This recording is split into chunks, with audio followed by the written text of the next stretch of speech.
Hi, this is American English with Linda. We're going to do a two-part lesson. One is on pronunciation of the letter R, and the other part will be grammar and vocabulary related to the verbs mean and say. So I'm going to ask the question, what do you mean when you say R is a monster or R is a nightmare? The reason it is because some of my students, not all, are still struggling to get the R pronounced like we pronounce it in America. So I'm going to do some practice with that. This is short. Let's look at this. R is a monster. When I say the letter R, I do drop my jaw to begin, but that's when I say the name. And it ends with the sound of the R. When I say the name of the R, it ends with R is a monster. When I make the R, do this. Grit your teeth.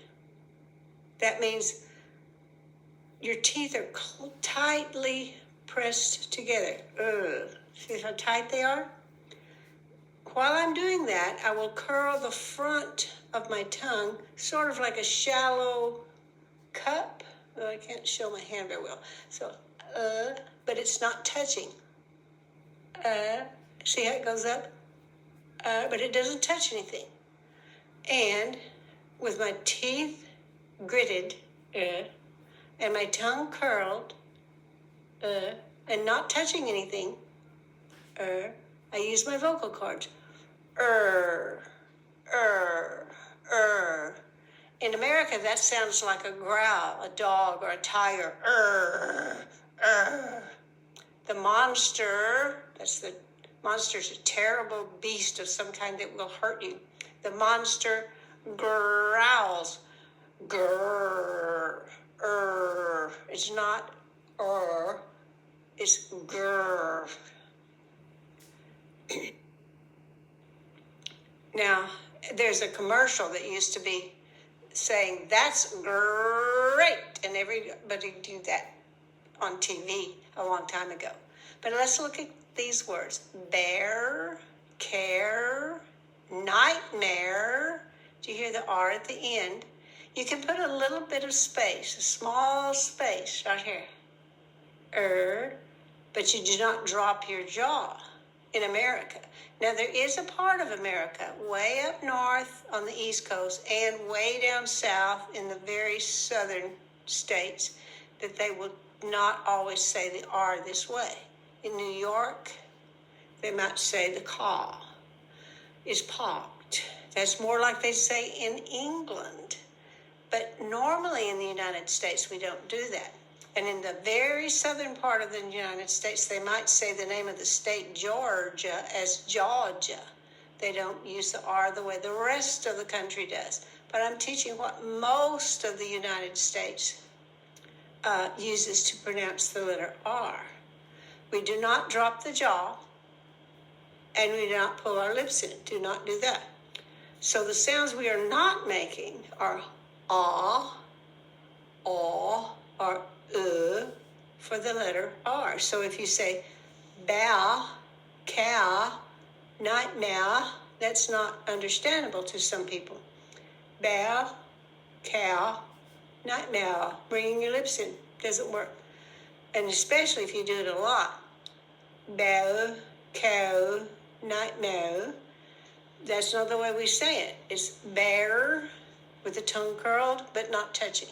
Now, if I touch, it becomes an L, but if I don't touch, it's an R, but it's that same position, barely open, tongue curled a little bit, not touching. So let's look at some examples. We're also going to practice the verb mean and the verb say, because many times they're used together. So what do you mean? This is the you as the subject, so it gets the do mean if you need a helper. What do you mean when you say R is a monster or a nightmare?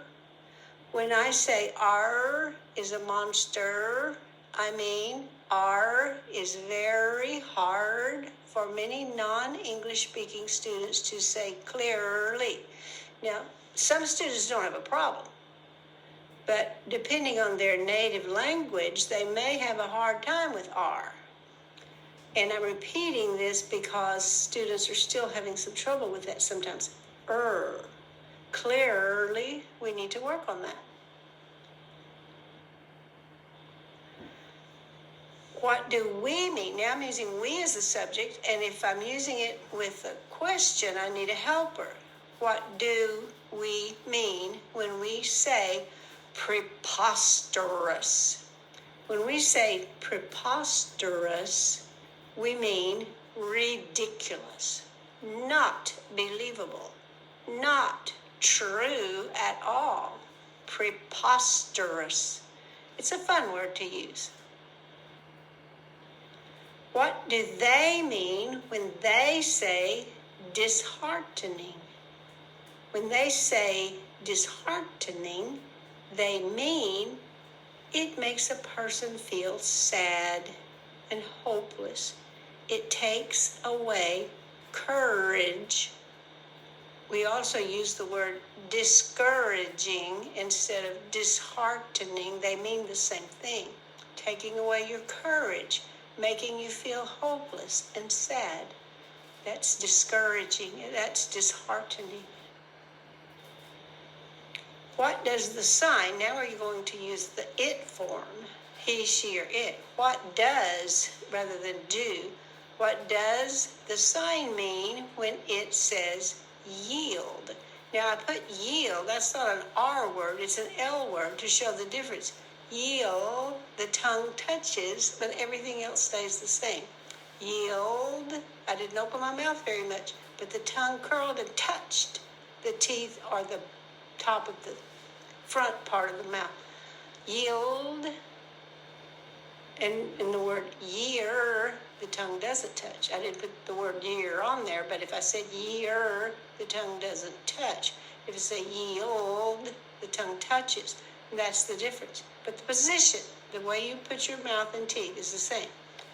Yield means let other persons or vehicles, cars, trucks, go first before you go. Now there's another meaning of yield that just means to give up, to quit. I yield. I'm not going to fight anymore. But in a traffic situation, yield means let other persons go first. What did, now I'm going to the past tense, what did I or you or we or they or he or she or it mean when I or you or we or they or he or she or it said the movie was hilarious? I opened it wide for but I went back to close for hilarious. I, you, we, they, he, she, or it meant, this word changes pronunciation in the past when it doesn't have a helper. It meant that it was very, very funny and made everyone laugh. Very, very funny and made everyone laugh. What have I, you, we, or they meant? Now, the have meant isn't used very often, but I wanted you to see how it's formed. What have I, or you, or we, or they meant when I, or you, or we, or they have said a person is a good Samaritan? Now, said is what goes with have. When I, or you, or we, or they have said a person is a good Samaritan, I, or you, or we, or they have meant that the person helped someone, usually a stranger, that was hurt or having an emergency. What has, now we did has instead of have to go with he or she or it. What has he or she or it meant when he or she or it has said, no news is good news? When he or she or it has said, no news is good news. He or she or it has meant that if something bad happens, we get the news very soon. So probably, since we haven't heard, probably nothing bad happened.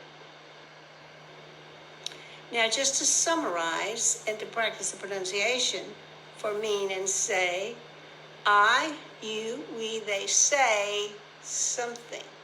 He or she or it says something. Notice the S-E-Z over to one side. We don't say says, we say says. I do not know why, but he says, she says, it says something. Now I put the are saying and is saying in here because it's on our verb chart, but I didn't use it in the sentences. I, you, we, they are saying. He, she, or it is saying. And notice when we get to said, just like in says, we changed the sound. I, you, we, they, he, she, or it did say, if you need a helper, or said.